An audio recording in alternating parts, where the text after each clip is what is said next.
You know, the people that you see holding the English flag most of the time down my neck of the woods will be the EDL, and they are white and they are male and they're bad people and they want to divide our community. The most important thing in her life is Islam, and she will be in charge of the grooming gang, the rape gang's inquiries. She is a Pakistani Muslim lady, which is delightful, but putting her in charge of the rape gang inquiry does seem a bit like marking your own homework.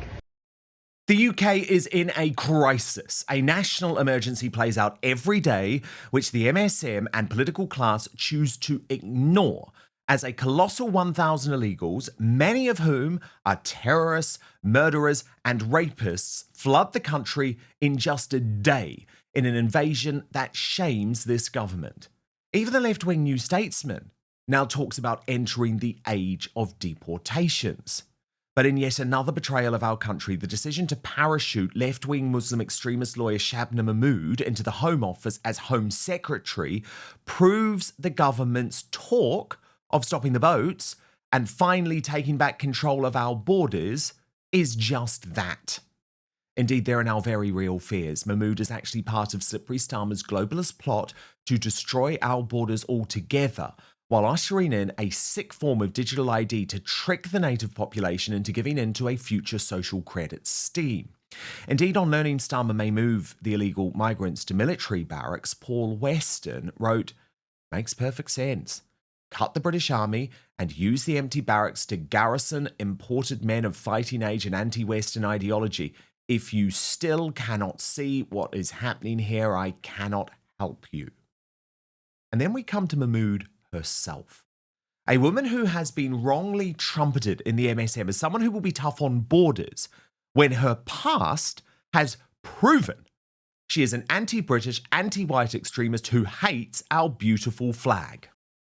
Can you believe that more than half of you are watching this video but not subscribed? So please do me a huge favour, click the subscribe button now, turn on the notification bell so you'll be alerted to all of our brand new Outspoken videos. You know, the people that you see holding the English flag most of the time down my neck of the woods will be the EDL, and they are white and they are male and they're bad people and they want to divide our community. If you are carrying the English flag, according to Mahmood, you are a white male racist. Then can we move to 2014? She personally took part in a protest at a Sainsbury's in Birmingham, lying down on the shop floor to demand they stop selling Israeli goods. I would say that's not a Home Secretary focused on securing Britain. That's an activist aligning herself with the most extreme pro-Palestinian voices. I'm just here, it's Saturday afternoon, a peaceful protest outside of a Sainsbury's store here in central Birmingham, and it's 3:30 and the store has actually just shut as a result of the peaceful protest. That's about 4.5 hours worth of business that Sainsbury's is losing for supporting goods from the Israeli settlements which are illegal under international law. So we're calling on Sainsbury's and all other stores that trade settlement goods that they stop doing so that they do not support people who have broken international law. There's a huge response today just here in central Birmingham. It's incredible to see, and the passion here of all of the people campaigning is incredible to see. As El Yacobi put it after sharing that video, she is in charge of immigration, visas and borders. Here she is at a rally calling for a globalise the intifada. Rest in peace, UK. That prompted the US Senator Ted Cruz to post in horror. What? But it actually gets worse. As Chris Rose explained, Mahmood previously displayed her joy when one of her constituents had been taken off a flight deporting foreign criminals. He says actions speak louder than words, and I have no reason to trust this woman. Watch. Shabana Mahmood, one of your constituents was due to be on the flight. Do you know if they were on the flight? My office has received confirmation this morning that he was not on the flight. He was taken off, so he has not been deported this morning. And what was his situation? His situation was that he actually served in the British Armed Forces, and he did 2 tours of Afghanistan. When he came back from Afghanistan, he suffered from post-traumatic stress disorder, was diagnosed with bipolar disorder, and that sort of began the deterioration of his mental health, after which he was convicted for GBH. His mental health has continued to deteriorate, and his argument has always been, you know, he's served this country, he hasn't had help for the PTSD that he picked up as a serving soldier for our country. So it really goes to the heart of our notions of what it is to be a citizen, what it is to serve, what we should be doing for people who have served in our armed forces, who haven't had the help they need with their mental health, which of course then is not a shock that things descend into the sorts of situation that my constituent has faced. And then let's go to 2019, where Mahmood was outside the Indian High Commission in London protesting India's decision on Kashmir. She described it as India-occupied Kashmir and called New Delhi's actions a betrayal. So that is a UK politician now in charge of our borders taking up the language of Pakistan's foreign policy. Then in October 2023, and remember this was just days after the barbaric Hamas attacks on Israel, she issued a statement. And sure, she condemned Hamas, but in the same breath, she pivoted straight back to her long-standing obsession, Palestinian statehood, once again unable to separate Britain's national interest from her ideological activism. Mahmood lives next door to her parents in Birmingham. She has previously said that being a Muslim is, quote, the centre point of my life, and said it, quote, drives me in the way that I live my life and see my life. She has consistently warned Labour's leadership against alienating Muslim communities over Gaza instead of standing firm against extremism or illegal migration. So a Home Secretary whose first loyalty doesn't look like it's to Britain, but to Gaza, to Pakistan, to divisive causes abroad. This is Slippery Starmer's most dangerous appointment yet. And it isn't just about politics. It's about whether Britain's borders, safety, and law and order are in the hands of someone truly committed to this country. I would argue that Mahmood's records tell us all we need to know. There's certainly no way she would have the balls or desire to ban the Muslim Brotherhood, for example, which Nigel Farage pledged to do at the Reform UK conference at the weekend. And we will stop dangerous organisations with links to terrorism operating in our country. Quite why we've been so gutless about this, both Conservative and Labour, I don't know. All across the Middle East, countries have banned and prescribed the Muslim Brotherhood as a dangerous organisation. We will do the very same. Now, that even received the backing from former senior Tory Nadeem Zahawi, who himself is Iraq-born. He wrote a demonstration by Reform that they have thought through and understood the danger and threat to British society and security from the most dangerous terrorist Islamists movement on earth. Every brand of terrorism in and from the Middle East, from Al-Qaeda, ISIS to Hamas, had its origins, founders from the Muslim Brotherhood, one of the big decisions that will help protect the UK's future. But Mahmood, by contrast, is a politician with a long record of being soft on borders, soft on extremism, soft on national security, and now Slippery Starmer has handed her the keys to the Home Office. What message does that send to Brits, to families watching their towns change beyond recognition thanks to illegal migration? To those who want strong policing, real justice, to a nation that has already suffered time and again at the hands of Islamist terror.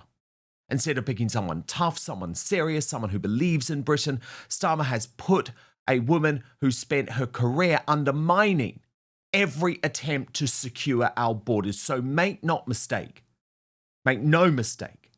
Shabana Mahmood's appointment is not just a bad choice, it is a dangerous one. It puts Britain at risk, and it tells you everything you need to know about the weakness, the cowardice, and the betrayal at the very heart of this Labour government.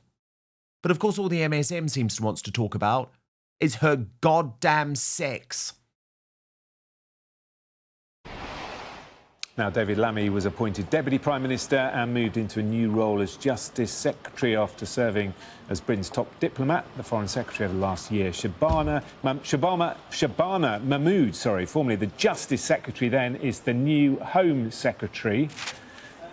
There she is posing for photographs outside the Home Office.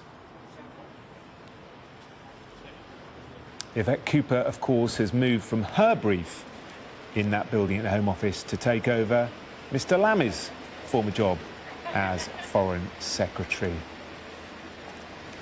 And with Rachel Reeves staying in post as Chancellor, the appointment of Miss Mahmood and Miss Cooper to their new roles means that for the first time in history, the three so-called great offices of state are all filled by women. Who cares? Seriously, Sly News. Margaret Thatcher was Prime Minister in 1979. Enough with your ridiculous identity politics. Watch Katie Hopkins' response. Starmer has decided to make as his Home Secretary a lady by the name of Shabana Mahmood. And, you know, nothing says Britain, nothing says home to me quite like the name Shabana Mahmood.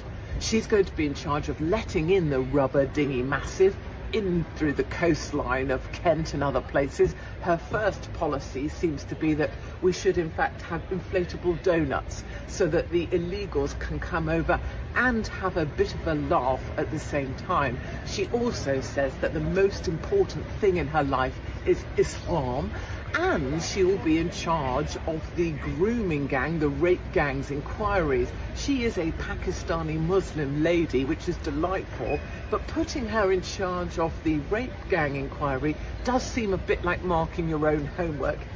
And our guest today, the black belt barrister Daniel ShenSmith, believes the Home Office no longer safeguards our nation after the recent Epping decision. Watch. People who were fighting against it are now in government, not just in government, but Shabana Mahmood in the Home Office.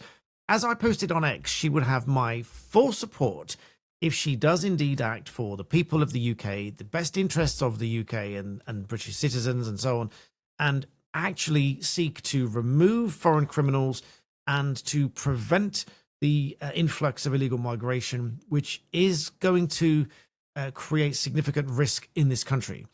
And as I remind everybody, every time I say this, it is nothing at all to do with race or religion, and it is nothing at all to do with those who specifically need to flee war and absolutely need protection. From a humanitarian standpoint, that is obviously something we should be doing as a nation. Many of you disagree with that and think that it's not our problem and it's not our business, and that's your view to hold as well. And I just think that if it turns out that there is a significant risk of harm and crime to the UK and the people of the UK, they absolutely need to stand on this and do something about it. But there it is. History tells a very compelling picture. People who are now in government have actively sought to prevent the removal of people that went on to murder people in this country. That is very genuinely, factually, the situation that we are in now. These people are in government. And then we get to the chaos at the heart of government itself. Yet in this sort of parallel universe, the MSM continue their shocking government because they can't admit they got it all wrong. They got it spectacularly wrong when it came to slippery Starmer. Like Anna Soubry, who wrote, "Is it just me? But suddenly everything feels normal. No more psychodramas and scandals. Like the grown-ups are back in government and people can get on with their lives watching politics out of their corner of their eyes. Safe." And I have to say the reaction to Angela Red Rayner's departure from government over tax evasion has been funereal from the likes of Sly News, who have lamented her loss as if she has been murdered rather than forced out because of her own shocking behaviour. As Ross Kempsell put it, can you imagine a Conservative Deputy Prime Minister who had left school at 16 with zero qualifications and resigned in a tax scandal being treated like this? They'd be pilloried in the media for days, not laurelled with fatuous broadcast obituaries as though they'd died. And his outfit Guido Fawkes summed up the way Britain has been lied to over this government by the regime media. But first, you know I never recommend anything unless I truly believe in it. And today I've got something absolutely game-changing for you.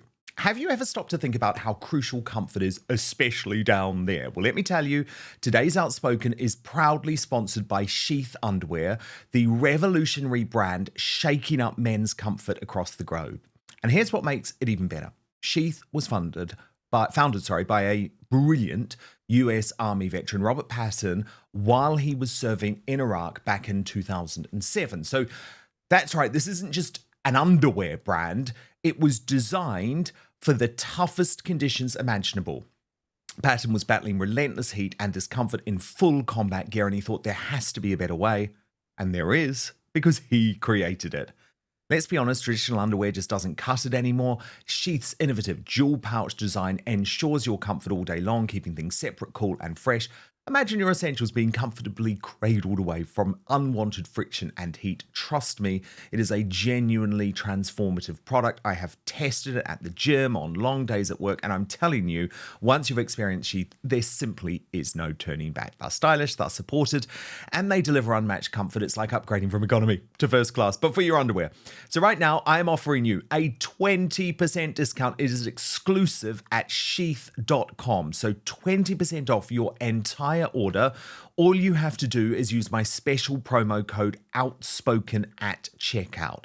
Sheath is the perfect present, by the way, if you're looking for something for your husband, your son, your brother, or hard to buy for mates. But if you are a lady and you end up on the website, you will see there are female versions available too.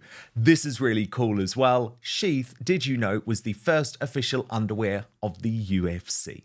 So you can go to sheath.com or just click on the link below, enter Outspoken on checkout, and then you can thank me later when you're feeling comfortable, confident, and ready to tackle anything your day throws at you. Sheath underwear, redefining comfort one pair at a time. But now, back to the show.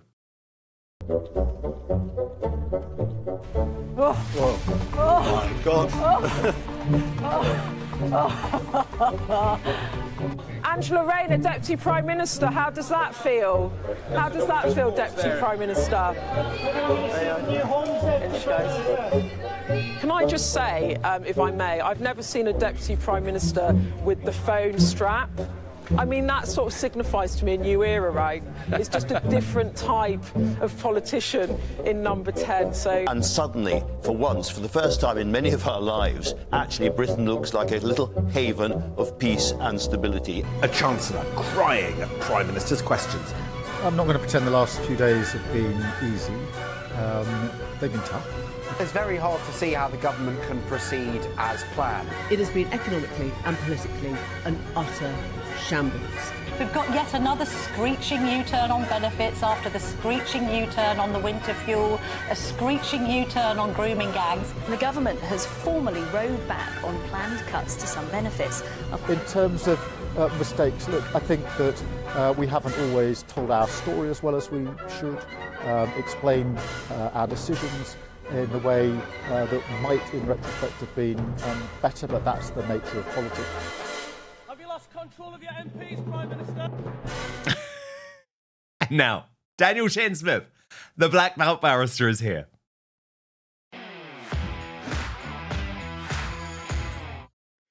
Daniel, so good to have you on Outspoken for the first time. How are you? Yeah, very good, thank you. And it has been, wow, an insane weekend. But I want to start with Shabana Mahmood because I watched your video on Saturday and I thought there are so many questions about this woman and her priorities. And as you say, you focused yours very much not looking at her race, not looking at her religion, but just looking at her political decisions. Absolutely. I mean, one thing really frustrates me is when people bring in race, religion, background, everything else, and even political leanings. They'll call people right wing, whatever. It really irritates me because I mean, one can hold all sorts of views, left wing, right wing, whatever. That shouldn't define somebody any more than race and religion should. But past behavior is a good indicator of future behavior, and so as I often say, I try to stay neutral in my videos. Some people think I don't, but I do try to. I try to give both sides of the picture. I try to give both arguments. And even if my own views are obvious to some, I will still try to give those views. And so when you give both arguments and you give an academic, if you like, analysis of what's going on, what the person's done before, what their political leanings are, everything else falls away. Their background with Angela Rayner's background, working class, etc., everything gets brought up for discussion. And I think it's not necessary, because actually, when you look at what they actually do, such as preventing the deportation of foreign criminals and ostensibly not acting in the nation's best interests, those behaviors are the best predictors of future behavior.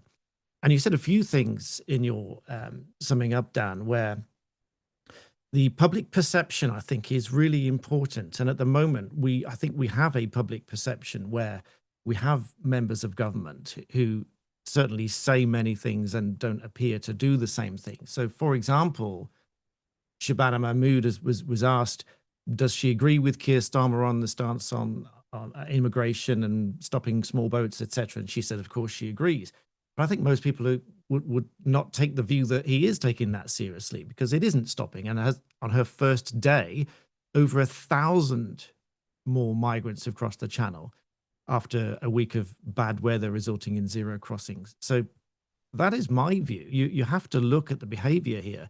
And as you used in my video snippet there, she would have my full support if indeed she does act in the best interests of the UK and really does prove that she is going to take these tangible steps. But I wait with bated breath. Well, you look at her previous passions, Daniel. Her previous passions have been Pakistani foreign policy and Palestinian foreign policy. And indeed, it only seemed to be once she entered government or entered cabinet that she actually realized, oh my goodness, maybe I've got to start talking about the English people, English interests. But then you listen to her view on the flag. And, you know, the flag has almost ludicrously become almost like a lightning rod, because how on earth can you say with a straight face that flying the national flag of England, as she literally did, makes you some type of EDL member, and of course, white and straight and male. I don't think she said straight, actually, but she said white and male. And she said it in a derogatory way. The hint for me there is the subtle clues of body language, which you can't hide. It doesn't matter what your experience. If something strikes you to the core, unless you're some sort of psychopath that doesn't have these things, then they do show. And in that segment you played, where she's talking about EDL and flying the flag, she laughed as she said, and of course they're white, or whatever the wording she said. And it does show, to me, in my opinion, what she thinks. And now again, we have this sort of extremist comparison where there are, of course, extremists who will fly the flag with nefarious intent, and they will demonstrate in extremist ways. Now, we're not defending those any more than we defend extreme lefties, but to fly the flag generally, to support the flag generally, is absolutely not an extremist thing. It's absolutely not. It's not even a right-wing thing. I mean, this is. It sort of becomes synonymous with many politicians now as a right-wing thing to fly the flag or support flying the flag, until, of course, it appears to me that Keir Starmer realized that was the public desire to have pride in the flag. And then, of course, he said, well, of course, we've got them as well. And it just feels disingenuous. Yeah, I mean, he's a total fake. He's a total fake. And what we have to remember is we have a government that does hate our flag, quite literally. I mean, you know, one of the contenders to become deputy leader of the Labour Party appears to be Emily Thornberry. What is Emily Thornberry most famous for, Daniel? This tweet where she posted what seems to me to be actually a lovely house, you know, a house that you should be proud to own, with people flying the St. George's flag out the front. It was during a by-election campaign. And she posted just 3 words with it, image from #Rochester. But we knew what she was saying. And she now might be the next deputy leader of the Labour Party. These people hate our flags. They hate our traditions. I've got to ask you too about David Lammy becoming Deputy Prime Minister, because there's been outrage over this over the course of the weekend too. I mean, remember, this is the guy who literally, and he stood by it, never backed away from it, actually doubled down on it, literally compared Brexiteers to Nazis, described Donald Trump as if he was a member of the KKK. Well, Ant Middleton, who's becoming increasingly political, going to run for the mayor of London, posted after his appointment, "No one voted for this. Stand down with immediate effect. This is not democracy. This is an attack on British culture, heritage, and identity. We must not allow this to happen." What do you make of the appointment of Lammy as Deputy Prime Minister? I have to be blunt here. I couldn't believe it. I mean, more than that. We were discussing the shuffle around and the rearrangement of the chairs, so to speak. And we joked that he might move in to be Deputy PM. And within 2 minutes, it was announced. And for once in my life, I was genuinely speechless. I really couldn't believe it. I didn't know what to say. I don't really know what to say now, other than I just don't think it's appropriate with the amount of things that he said. I mean, people love or hate the United States, for example. But if one thing is true, we should absolutely be standing shoulder to shoulder with the United States for many, many reasons, whether you like them or not.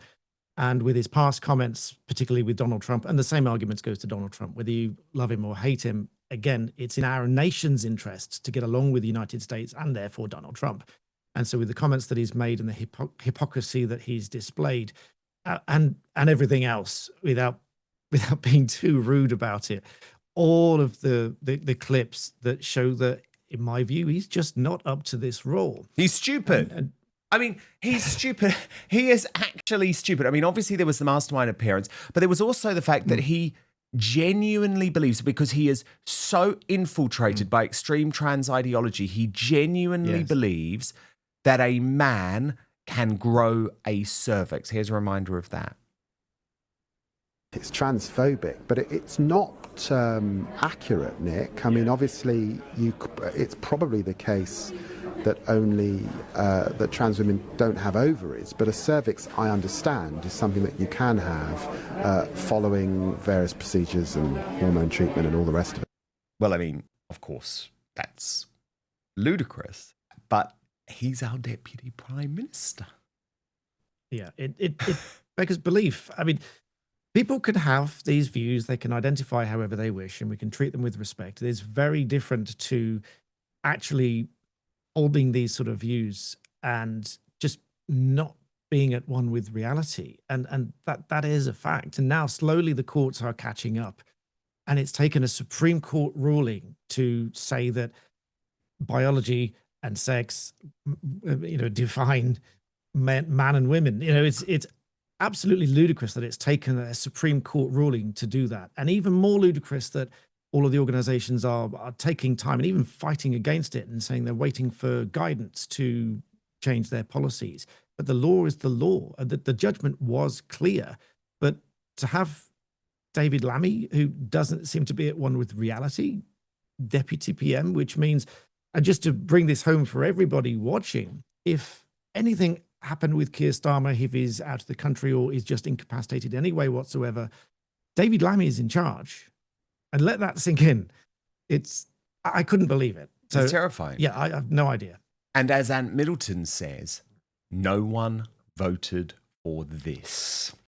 Thank you so much for watching Dan Wootton Outspoken. Please click on my face just to the bottom left to subscribe to this brand new independent news source and turn on the notification bell so you'll be alerted to our brand new live shows, uncancelled interviews, and special royal episodes.